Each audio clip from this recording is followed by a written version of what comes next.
in partnership with CommSec.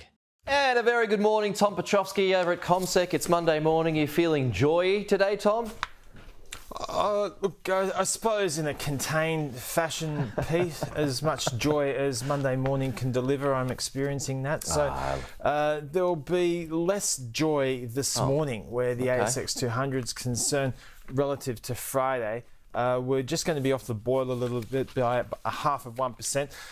So the thing is that we had a very decent recovery last week off recent lows. The index was up by 1.8%, marking its best weekly improvement of the year. So a small consolation there, but give with one hand, take with the other.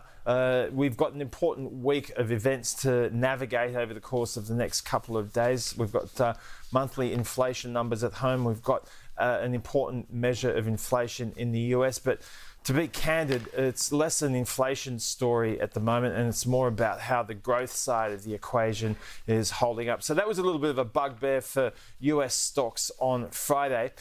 We had some downgrades from two bellwethers in the US economy, Federal Express and Nike. So in both cases, they downgraded their profit expectations, and both stocks took quite a big knock. FedEx, the parcel delivery service, down by about 7%. Nike down by about 5%. Boeing shares were up by more than 3%, having been awarded a contract by the US government. At the margins, there were comments made by Donald Trump in relation to the potential for some flexibility around the applications of tariffs. So that was seen in the context of upcoming negotiations that will be held with Chinese counterparties in the trade discussions. So that did have a little bit of a positive impact. At the end of the day, we had the Nasdaq up by 0.5%. The S&P 500 rose 0.1%. The Dow Jones was up by 0.1%, Pete. But what stood out was that it had its best weekly improvement in about 2 months, up by 1.2% in weekly terms. So it's just a question